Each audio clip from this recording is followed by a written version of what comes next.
Seluruh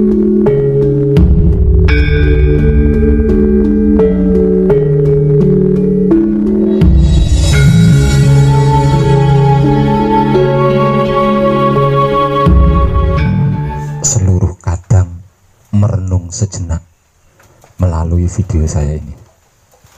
Kalau kadang yang di sini itu sudah pasti, tapi yang saya utamakan adalah poro kadang saya yang ada di luar sana. Coba simak video saya ini dan renungkan secara mendalam.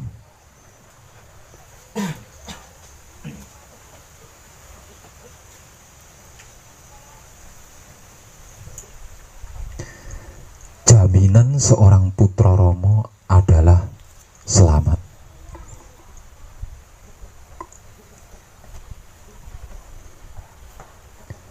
Jaminan seorang putra kekudangane Romo adalah selamat, bahkan sempurna hingga abadi.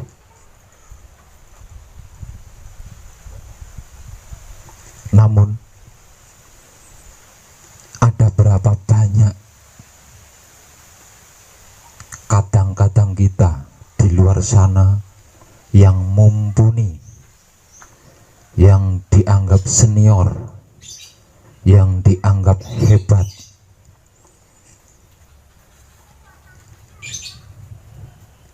yang punya bisnis mendunia, yang punya usaha sukses,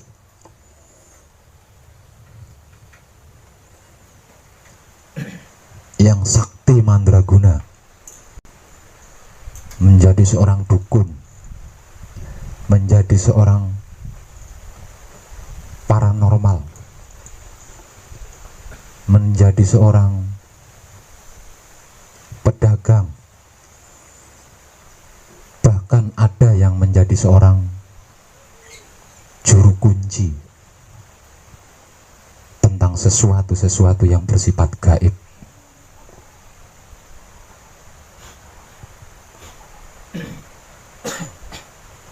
Saya ulang, jaminan seorang putra kekudangane Romo adalah selamat, bahkan sempurna hingga abadi. Namun ada berapa banyak kadang-kadang kita di luar sana yang hebat, yang luar biasa,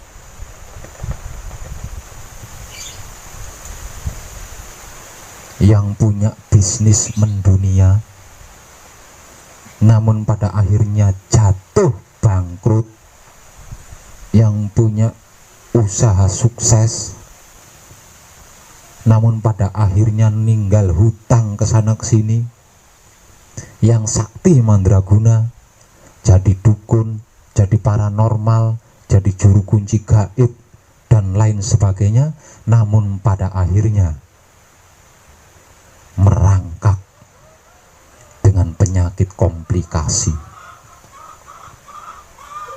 mengalami kematian yang memalukan, mengalami kematian yang tidak indah, mengalami kematian bahkan mengerikan.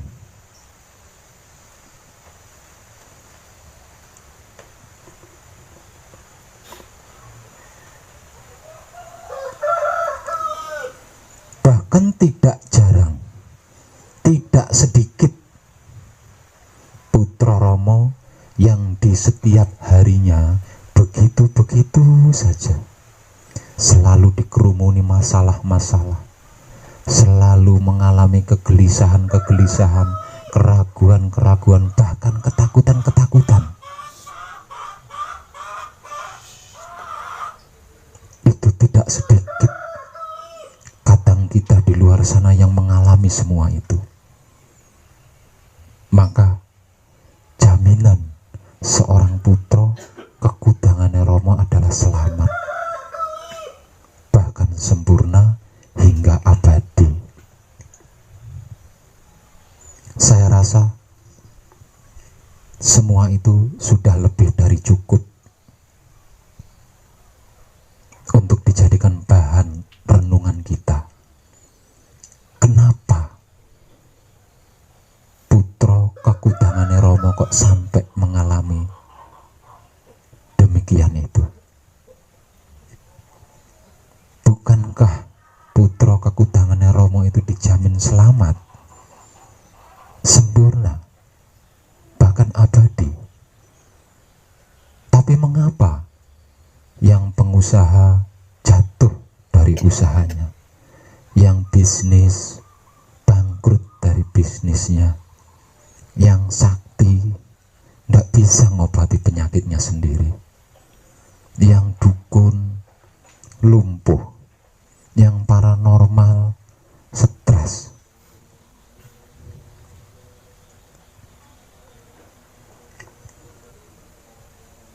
Coba kita renungkan hal itu. Mari kita renungkan hal itu. Ada apa di balik semua itu?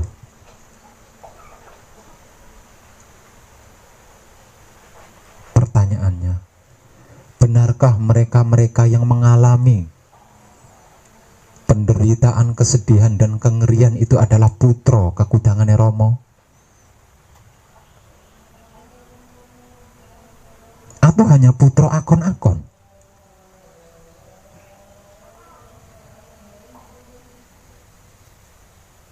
Sepertinya Tuhan tidak pernah mengingkari janjinya. Tidak ada satupun ayat, tidak ada satupun hadis, tidak ada satupun firman, entah itu yang tersurat di dalam Alkitab atau tersirat di alam semesta, yang menceritakan, yang menjelaskan Tuhan itu ingkar janji. Itu belum ada yang menjelaskan. Penjelasan tentang itu belum ada, tidak ada. Tapi dalam kenyataannya,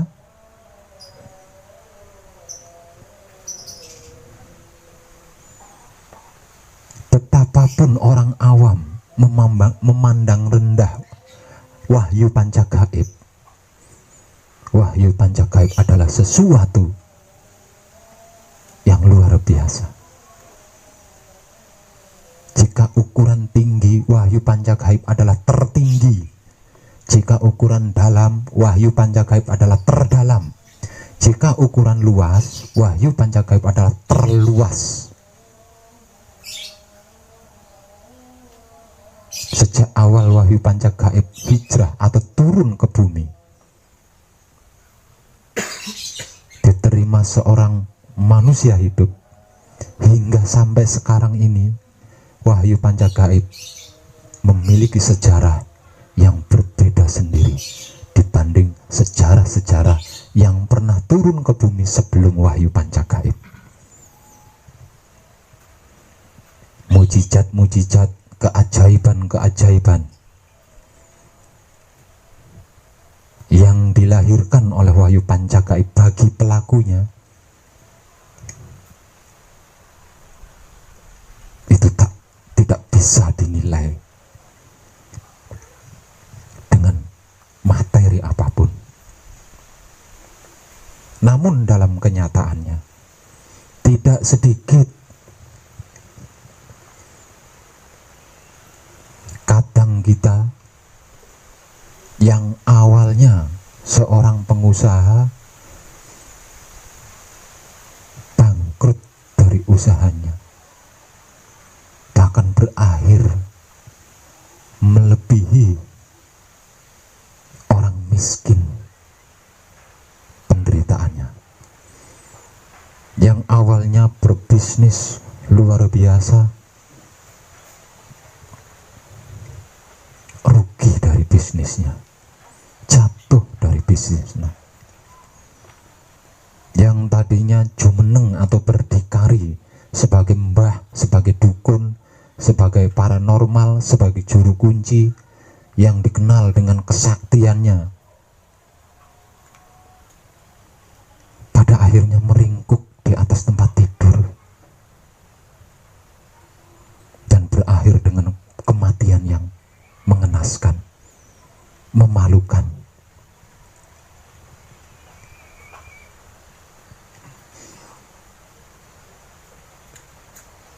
Dan yang paling banyak jumlahnya kadang kita di luar sana adalah poro kadang yang mengalami kegelisahan-kegelisahan, keraguan-keraguan, bahkan ketakutan-ketakutan, karena hampir di setiap waktu didatangi masalah-masalah. Mana jaminan selamat untuk putra? Mana jaminan sempurna untuk putra? Mana jaminan abadi untuk putra kalau putra mengalami hal seperti itu? Tidak punya waktukah kita untuk merenungkan hal-hal tersebut? Kenapa dan mengapa bisa terjadi hal-hal seperti itu?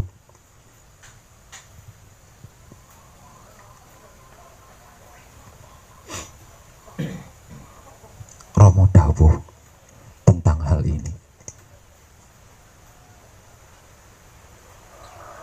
Kunci kuwi urip,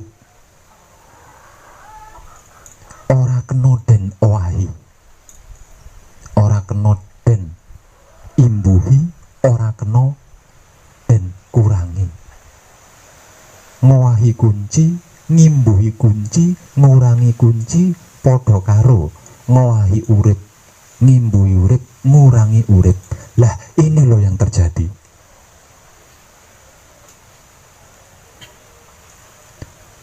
Wahyu Pancagaib diturunkan ke dunia sebagai sarana atau alat menembah kepada Maha Suci atau Maha Hidup, bukan yang lain. Walaupun Wahyu Pancagaib bisa digunakan untuk apa saja, namun tetap Wahyu Pancagaib adalah alat atau sarana menembah kepada Maha Suci atau Maha Hidup.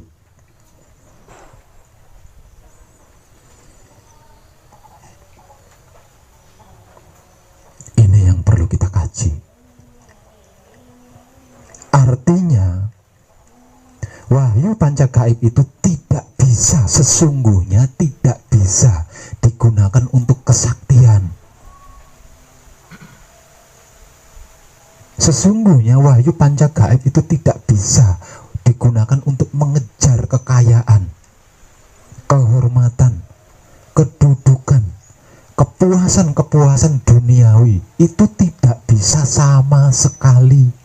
Karena apa? Karena Wahyu Pancagaib adalah sarana atau alat menembah kepada Maha Suci atau Maha Hidup.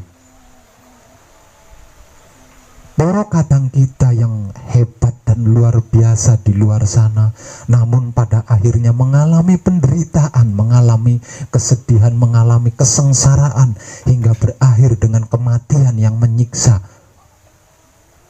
yang memalukan. Itu dikarenakan Wahyu Pancagaib bukan hanya digunakan untuk menembah kepada Maha Hidup atau Maha Suci, tapi juga digunakan untuk meraih dunia.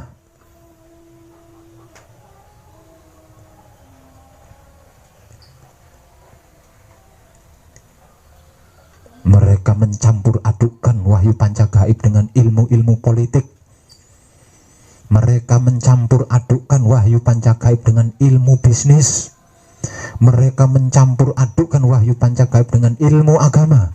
Mereka mencampur adukkan Wahyu Pancagaib dengan ilmu-ilmu perdukunan, ilmu-ilmu kesaktian, ilmu-ilmu jaya kawijayan, dan lain sebagainya.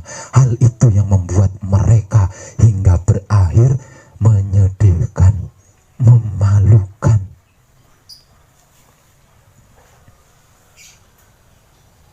Bukankah Romo sudah dawuh bahwa Wahyu Pancagaib adalah laku pribadi?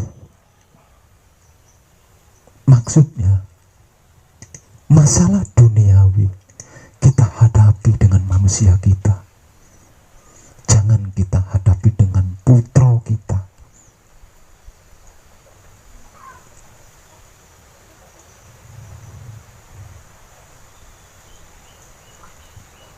Ini loh yang dimaksud momori. Ini loh yang dimaksud menodai.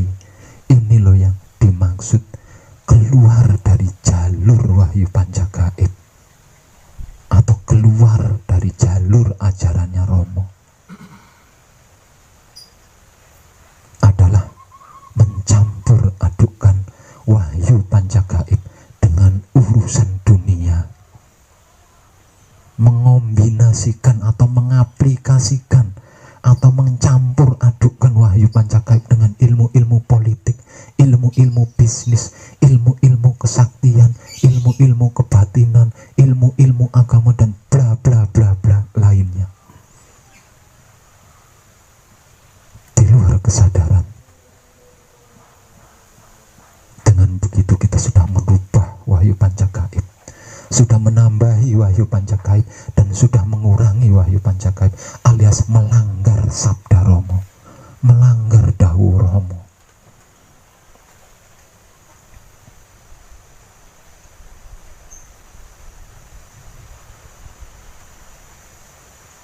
Putra kekutangannya Romo dicipta dan didesain sebagai kekutangannya Romo.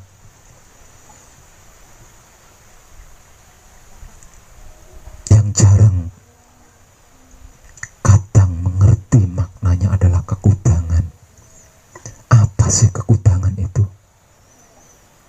Bukankah kekutangan itu adalah harapan atau kesayangan atau cita-cita seorang tua kepada anaknya?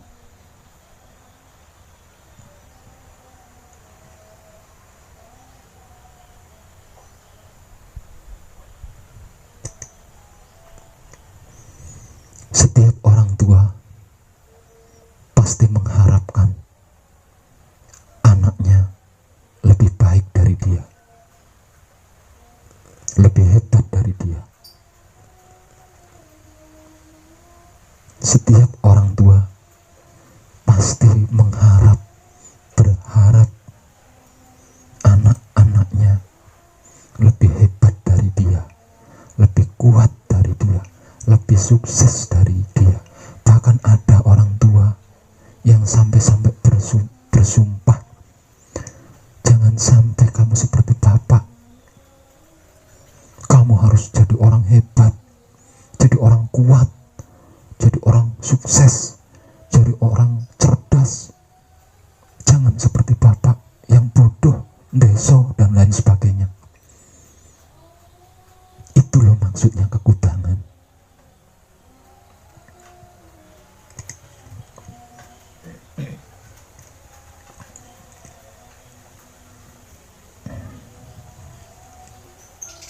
Artinya, seorang putra ditimang, diharap, dikudang menjadi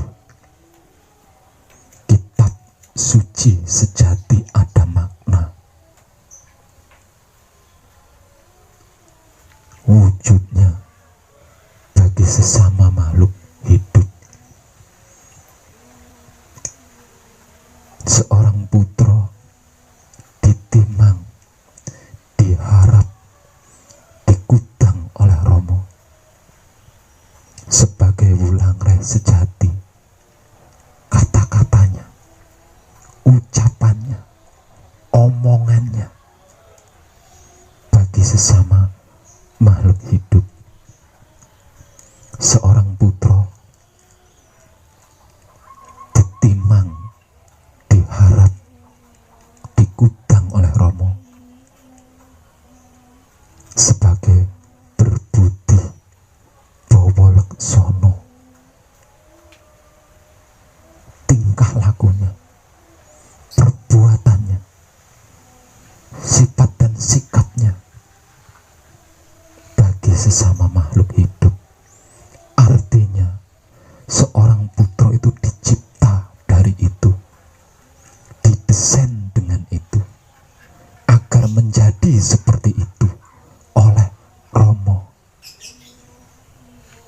Kalau tidak di situ berarti bukan putra kekudangane Rama. Kalau wujudnya tidak sebagai kitab suci sejati, ada makna bagi sesama makhluk hidup. Kata-katanya, ucapan-ucapannya, omongan-omongannya, entah itu yang keluar dari lesan atau yang terlintas di pikiran atau yang terbatin di hati, bukan wulang reh sejati bagi sesama makhluk hidup. Kalau sifat dan sikapnya, tingkah lakunya, perbuatannya tidak berbudi bawa laksono bagi sesama makhluk hidup, berarti itu bukan putra kekudangane Rama. Maka dia tidak mendapat jaminan selamat, nggak mendapat jaminan sempurna, apalagi abadi. Tidakkah kita bisa berpikir sampai ke situ? Ini bukan perkara wahyu panca gaib ndak hebat.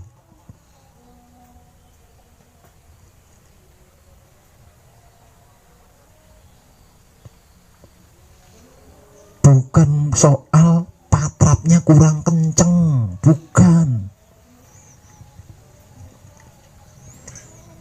Bukan karena malu dianggap putra Rama terus ditutupi nyamar jadi apa.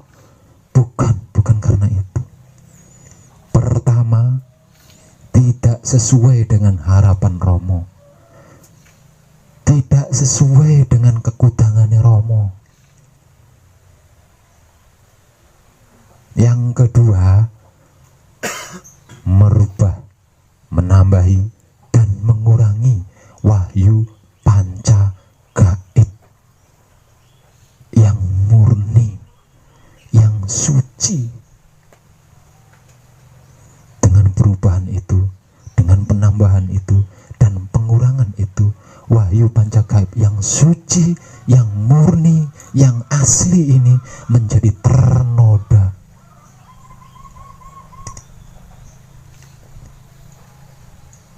Karena dicampur adukkan dengan ilmu-ilmu politik, ilmu-ilmu bisnis, ilmu-ilmu kesaktian, ilmu-ilmu agama, bahkan ilmu-ilmu syirik, iri, dengki, dendam, fitnah, hasud, membuli. Ini yang menghapus jaminannya untuk selamat, untuk sempurna hingga abadi.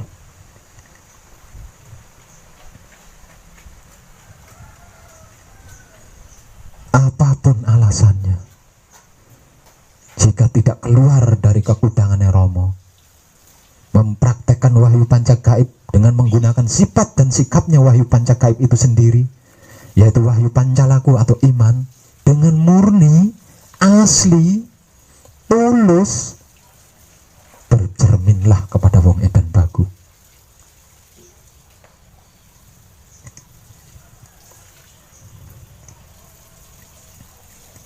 Walaupun wong edan bagu dituduh dituding kasukman, dituduh dituding dukun, dituduh dituding keluar dari jalur ajaran Rama, tapi setiap hari dan setiap malam wong edan bagu tetap duduk di sini dalam keadaan tidak kurang suatu apapun.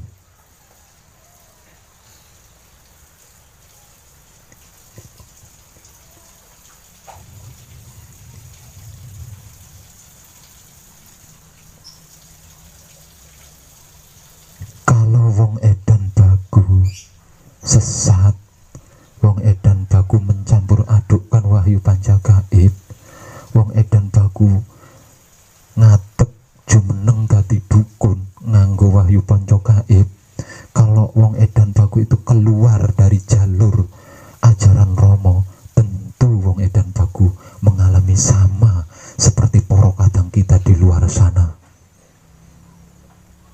yang awalnya pembisnis sukses, yang awalnya pengusaha sukses, yang awalnya paranormal hebat, dukun hebat, orang sakti hebat, juru kunci hebat, namun pada akhirnya menjadi bunga di atas tempat tidur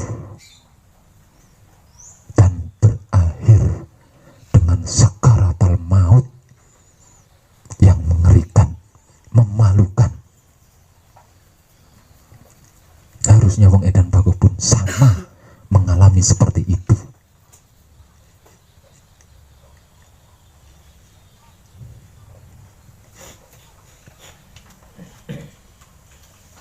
Jadi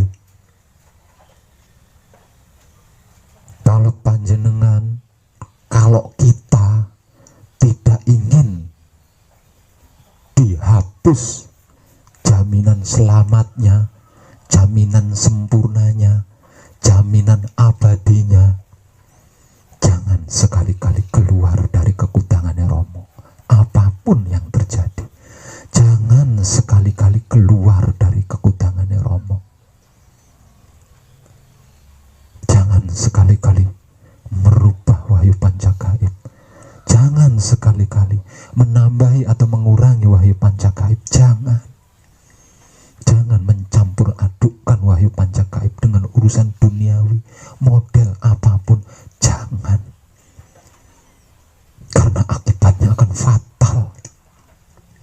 Betapapun kerasnya kita mengaku sebagai putra Romo, jika luput, tetap luput. Dan itu harus ditebus.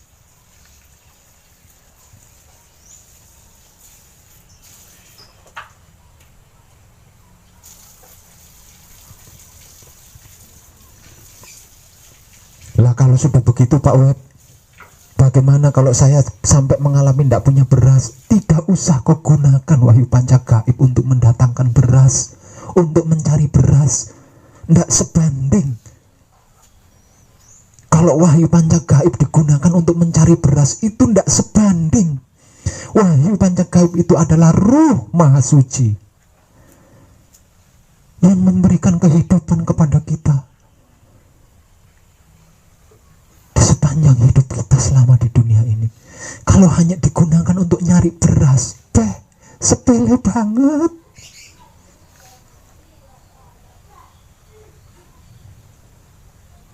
Kalau digunakan hanya untuk mencari uang, mencari kekayaan, mencari jodoh, sepele banget. Nggak sebanding, nggak pantas. Masa Maha Suci digunakan untuk seperti itu?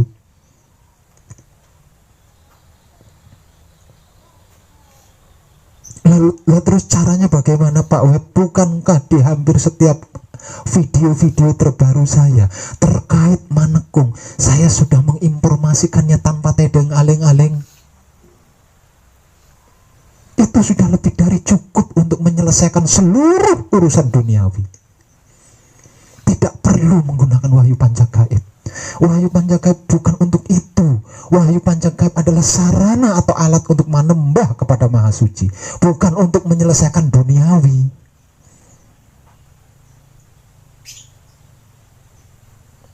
Kalau perkara duniawi, cukup nikmati saja rasanya dengan kesadaran. Setelah berhasil menikmati rasanya, lalu katakan apa yang diperlukan, apa yang dibutuhkan. Enggak perlu bawa-bawa wahyu pancagaib. Enggak sebanding. Alam semesta seisinya ini enggak sebanding dengan wahyu pancagaib. Enggak sebanding. Enggak pantas kita menggunakan wahyu pancagaib untuk menyelesaikan urusan duniawi. Urusan duniawi kita selesaikan dengan cara duniawi, jangan dengan wahyu pancagaib. Caranya gampang, tidak perlu patrap. Kita tidak perlu patrap bersama di berlama-lama menggunakan wahyu pancagaib, tidak perlu. Karena wahyu pancagaib bukan untuk hal itu. Di setiap kali patrap sama kita melatih kesadaran kita.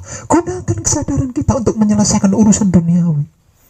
Apa yang menjadi masalah? Apa yang menjadi masalah? Nikmati rasanya. Rasa apa? Rasa bagaimana yang muncul ketika kita bermasalah itu?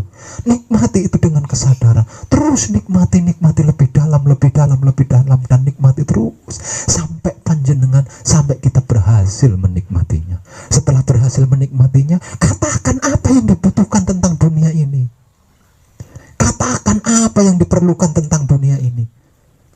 Jangan bawa-bawa wahyu pancagaib. Wahyu pancagaib bukan untuk itu. Tidak pantas kita menggunakan wahyu pancagaib untuk seperti itu. Betapapun kita bersikeras mengaku putra Romo, kalau nggak dianggap putra Romo sakit hati. Betapapun kita patrap setiap hari, setiap malam berjam-jam, kalau luput, tetap luput, dan kita harus menebusnya.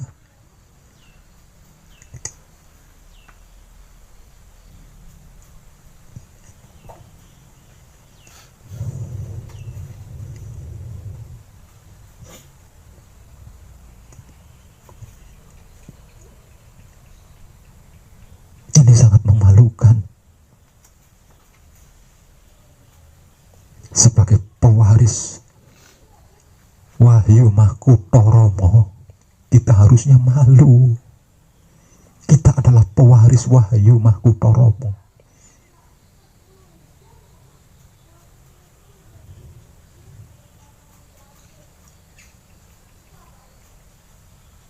Panjenengan tahu apa itu wahyu? Wahyu adalah anugerah. Panjenengan tahu apa itu mahkota? Apa itu mahkota? Lambang keabadian. Panjenengan tahu apa itu Romo? Roh lan komo. Anugerah. Lambang keabadian, roh lan komo. Itu adalah putra. Tapi putra yang sesuai dengan kekudangane Romo, bukan yang balelo, bukan yang ingkar.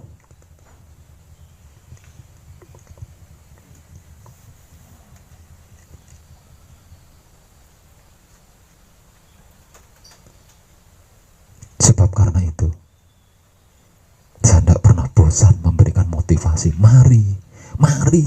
Mari kita menebar, mari kita menyebar kesadaran rasa cinta kasih sayang Romo.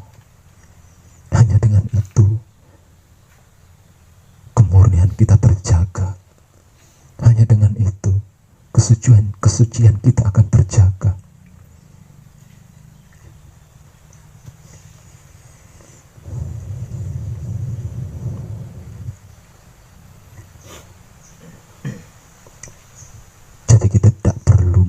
Wahyu pancagaib.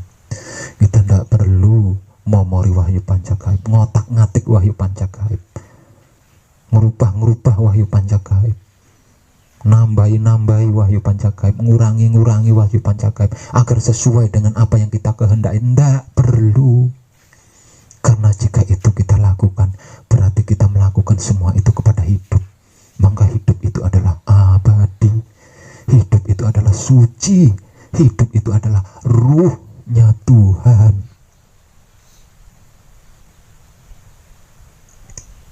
Kita tidak punya hak di situ.